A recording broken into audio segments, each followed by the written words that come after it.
Welcome engineers. आज हम Himachal Pradesh junior engineer civil के प्रीवियस ईयर का पार्ट सेकंड करेंगे। इसका पार्ट हम इससे पहले के वीडियो में कर चुके हैं, तो प्लीज़ आप लोग वीडियो को पूरा देखिएगा। आपका पहला क्वेश्चन है, sand is mixed with lime mortar to. इस प्रश्न में आपसे पूछा गया है कि आपके लाइम मोर्टार में वो सैंड वो क्यों मिलाई जाती है।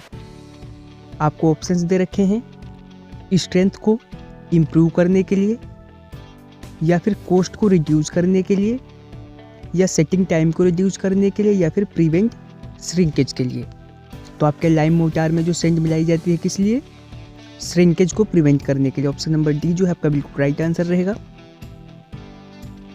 नेक्स्ट क्वेश्चन है, how many types of construction have been specified in national building code. इस क्वेश्चन में आपसे पूछा गया है कि आपके नेशनल बिल्डिंग कोड के अनुसार कितने टाइप के कंस्ट्रक्शन को स्पेसिफाइड किया गया है। तो कितने को किया गया है? 4 को। ऑप्शन नंबर बी आपका बिल्कुल राइट रहेगा। नेक्स्ट क्वेश्चन है, इन building construction the place for providing dam proof course is it. इस प्रश्न में आपसे पूछा गया है कि आपके बिल्डिंग कंस्ट्रक्शन में आपका जो डैम प्रूफ कोर्स लगाते हैं डीपीसी, उसे कहाँ पर लगाते हैं? प्लिंथ लेवल पर, विंडो सिल लेवल पर, लिंटल लेवल पर, या फिर रूफ लेवल पर। तो इसे कहाँ लगाते हैं? इसे लगाते हैं प्लिंथ लेवल पर। ऑप्शन नंबर ए बिल्कुल आपका राइट आंसर रहेगा। अगला क्वेश्चन है, the under surface of an arc is called. इस प्रश्न में पूछा गया है कि किसी आर्क के अंडर सरफेस को क्या कहते हैं? सॉफिट, हॉन्च, इंट्राडोज, या फिर बैक। तो इसे क्या कहते हैं? इसे कहते हैं इंट्राडोज। ऑप्शन नंबर सी है बिल्कुल राइट रहेगा। नेक्स्ट क्वेश्चन है, if any good staircase the maximum and minimum pitch respectively should be. यहाँ पर आपसे पूछा गया है कि आपके एक गुड स्टेयरकेस में मैक्सिमम और मिनिमम पिच की वैल्यू पूछी गई, वो कितने से कितने के बीच होनी चाहिए।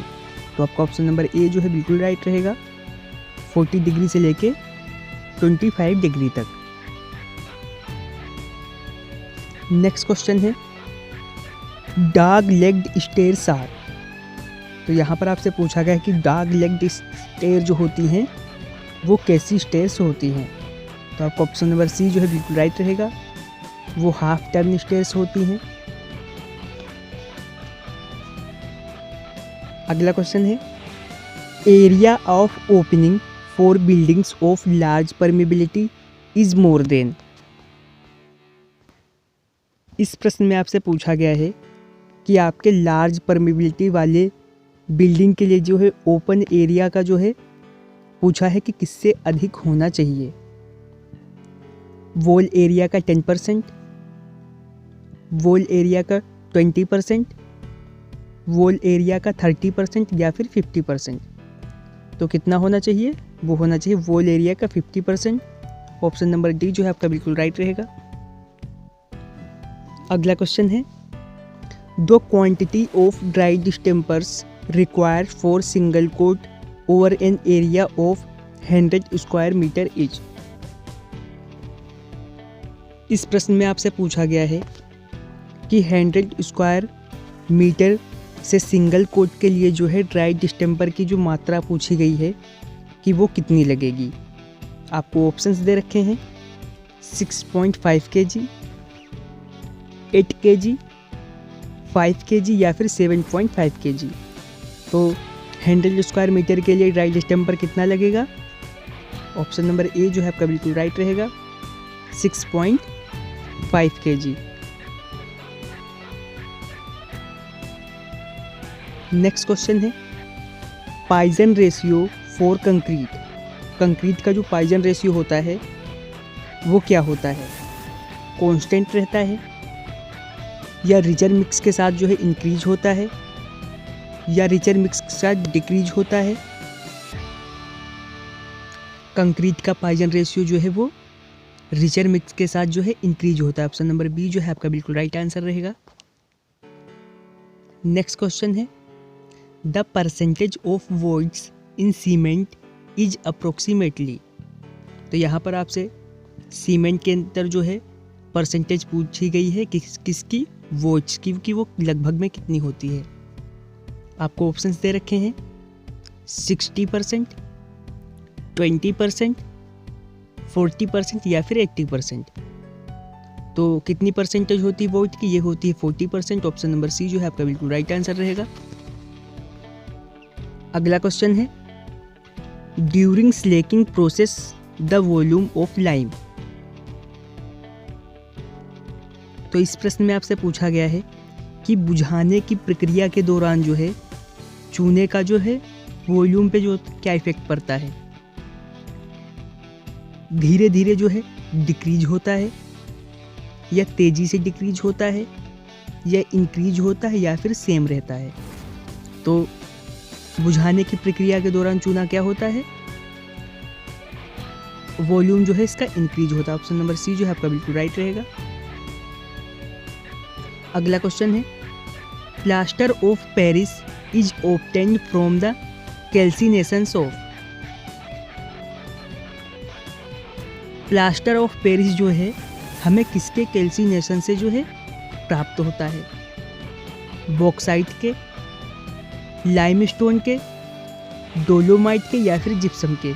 तो पीओपी हमें किसके कैल्सिनेशन से प्राप्त होता है? जिप्सम के। ऑप्शन नंबर डी आपका राइट आंसर रहेगा। अगला क्वेश्चन है increase in the percentage of carbon content.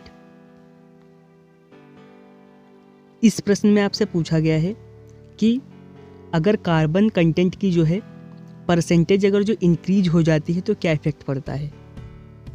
Steel की जो टेंजाइल स्ट्रेंथ होती है वो इंक्रीज हो जाती है या फिर स्टील की जो टेंजाइल स्ट्रेंथ होती है डिक्रीज हो जाती है या सीमेंट की डक्टिलिटी जो है इंक्रीज हो जाती है। तो आपका ऑप्शन नंबर बी जो है बिल्कुल राइट रहेगा। स्टील की जो टेंजाइल स्ट्रेंथ होती है वो डिक्रीज हो जाती है। नेक्स्ट क्वेश्चन है when the Froude number is equal to 1 then the channel flow is said to B.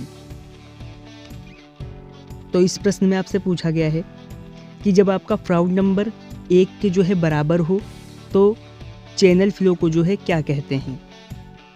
सब क्रिटिकल फ्लो कहते हैं या सुपर क्रिटिकल फ्लो कहते हैं, क्रिटिकल फ्लो कहते हैं या फिर टेरेंटियल फ्लो कहते हैं। तो अगर फ्रॉड संख्या 1 के बराबर होगी तो फ्लो को क्या कहेंगे? क्रिटिकल फ्लो कहेंगे। ऑप्शन नंबर सी आपका राइट आंसर रहेगा। अगला क्वेश्चन है coefficient of velocity of venturi meter. तो यहाँ पर वेंचुरी मीटर का आपका जो है कोफिशिएंट ऑफ वेलोसिटी पूछी गई है, क्या होगी? रेनॉल्ड्स नंबर के साथ इंडिपेंडेंट होगी या रेनॉल्ड नंबर के हायर होने पर डिक्रीज होगी या फिर वेंचुरी मीटर का जो कोफिशिएंट ऑफ डिस्चार्ज है वो इक्वल होगा। तो आपका ऑप्शन नंबर सी जो है बिल्कुल राइट रहेगा। नेक्स्ट क्वेश्चन है the ratio of maximum velocity to average velocity of viscous fluid through a circular pipe is. तो इस क्वेश्चन में आपसे पूछा गया है कि आपके सर्कुलर पाइप में जो है विस्कस फ्लूइड का जो है मैक्सिमम वेलोसिटी और एवरेज वेलोसिटी का जो है अनुपात क्या होगा। तो अनुपात क्या होगा? वो होगा 2। ऑप्शन नंबर ए जो है आपका बिल्कुल राइट रहेगा। अगला क्वेश्चन है Reynolds number is the ratio of inertia force and. तो यहाँ पर आपसे पूछा गया कि रेनॉल्ड्स नंबर जो है आपके इनर्शिया फोर्स और जो है किसका अनुपात है। आपको ऑप्शंस दे रखे हैं inertia force and elasticity, inertia force and surface tension, inertia force and gravitational force या फिर इनर्शिया फोर्स एंड विस्कोसिटी। तो आपका ऑप्शन नंबर डी जो है राइट रहेगा। रेनॉल्ड नंबर का जो रेशियो है वो क्या है, इनर्शिया फोर्स एंड विस्कोसिटी। अगला क्वेश्चन है, इन ए सूत्रो weir the discharge is proportional to. इस प्रश्न में आपसे पूछा गया है कि आपके सूत्रो वियर का जो डिस्चार्ज होता है वो किसके प्रोपोर्शनल में होता है। तो वो किसके प्रोपोर्शनल में होता है, वो होता है एच के। ऑप्शन नंबर डी जो है आपका बिल्कुल राइट रहेगा। अगला क्वेश्चन है, most commonly used pump for lifting water in the water supply mains is.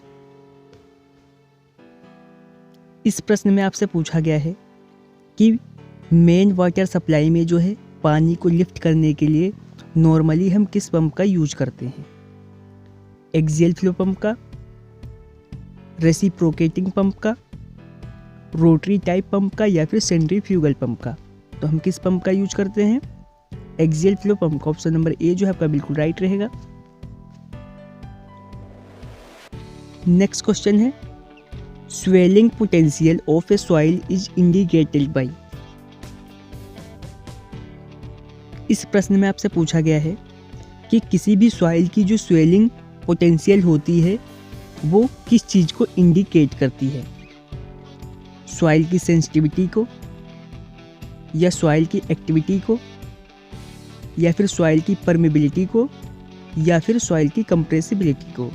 तो ये किसे इंडिकेट करती है, सॉइल की एक्टिविटी को। ऑप्शन नंबर बी जो है आपका बिल्कुल राइट आंसर रहेगा। नेक्स्ट क्वेश्चन है, degree of consolidation in the function of. इस प्रश्न में आपसे पूछा गया है कि आपका डिग्री ऑफ कंसोलिडेशन जो है वो किसका फंक्शन है। ये सेटलमेंट का फंक्शन है, या टाइम फैक्टर का, या फिर सॉइल की नेचर का। तो आपका डिग्री ऑफ कंसोलिडेशन जो किसका फंक्शन है, ये फंक्शन है टाइम फैक्टर का। ऑप्शन नंबर बी आपका राइट आंसर रहेगा। नेक्स्ट क्वेश्चन है, consolidation theory was given by. तो जो आपकी कंसोलिडेशन थ्योरी जो है वो किसने दी थी, आपको ऑप्शंस दे रखे हैं, रेंकाइन ने, स्केम्पटन ने, टरजागी ने, या फिर कूलाम ने। तो आपकी कंसोलिडेशन थ्योरी जो किसने दी थी, ये दी थी टरजागी ने। ऑप्शन नंबर सी जो है आपका बिल्कुल राइट आंसर रहेगा। नेक्स्ट क्वेश्चन है, a plate load test is useful to estimate. इस प्रश्न में आपसे पूछा गया है कि जो हम प्लेट लोड टेस्ट करते हैं वो किस चीज़ के लिए जो है एस्टीमेट के लिए यूजफुल रहता है, फाउंडेशन की बियरिंग कैपेसिटी को जानने के लिए, या फाउंडेशन के सेटलमेंट के लिए, या फिर फाउंडेशन की बियरिंग कैपेसिटी एंड सेटलमेंट के लिए करते हैं। ऑप्शन नंबर सी जो है आपका बिल्कुल राइट रहेगा। अगला क्वेश्चन है, in ideal horizontal transition curve is. तो यहाँ पर आपसे पूछा है कि आपका एक आइडियल हॉरिजॉन्टल ट्रांजिशन कर्व जो होगा वो कैसा होगा, पैराबोला होगा, सर्कल होगा, हाइपरबोला होगा, या फिर क्लोथाइड सर्पिल होगा। तो आपका ऑप्शन नंबर ए जो है बिल्कुल राइट रहेगा। ये कैसा होगा, पैराबोला। अगला क्वेश्चन है, with the rise of temperature the sensitivity of bubble tube. तो इस क्वेश्चन में आपसे पूछा गया है कि टेम्परेचर में वृद्धि होने के साथ जो है बबल ट्यूब पर जो होता है इसकी सेंसिटिविटी पर जो है क्या प्रभाव पड़ता है, ये डिक्रीज होती है या इंक्रीज होती है। तो ये क्या होती है, ये डिक्रीज होती है। ऑप्शन नंबर ए आपका बिल्कुल राइट रहेगा। नेक्स्ट क्वेश्चन है, if L is the length of transition curve and R is the radius of circular curve then the shift of the curve is given as. तो आपका option number B जो है बिल्कुल right रहेगा।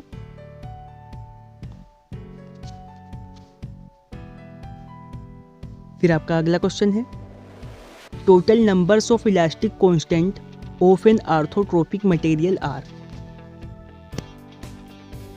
तो इस प्रश्न में आपसे पूछा गया है कि आपके एक ऑर्थोट्रोपिक मटेरियल में जो है नंबर ऑफ इलास्टिक कांस्टेंट जो होंगे वो कितने होंगे। तो आपका ऑप्शन नंबर ए जो बिल्कुल राइट रहेगा, 9। इसके साथ में कुछ और हम पॉइंट देख लेते हैं आइसोट्रोपिक एंड होमोजीनियस के लिए कितने रहेंगे? 2 और एनिसोट्रोपिक के लिए कितने रहेंगे? 21। नेक्स्ट क्वेश्चन है, a material is incompressible, it's Poisson ratio will be. कोई भी आपका मटेरियल है जो इनकम्प्रेसिबल है तो उसका पॉइजन रेशियो पूछा गया है कि कितना होगा, तो कितना होगा? 0.5। ऑप्शन नंबर सी आपका बिल्कुल राइट रहेगा। फिर आपका लास्ट क्वेश्चन है, according to IS specifications concrete should be cured under a humidity of. तो इस क्वेश्चन में आपसे पूछा गया है कि IS के अनुसार जो है आपको कंक्रीट को जो है किस आर्द्रता में जो है क्योर किया जाना चाहिए, तो आपका ऑप्शन नंबर डी बिल्कुल राइट रहेगा।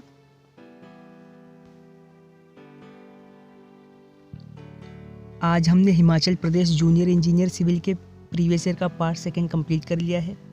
अगर जो आपको वीडियो पसंद आई हो तो वीडियो को लाइक करें। अगर आप हमारे चैनल पर नए हैं तो चैनल को सब्सक्राइब करें।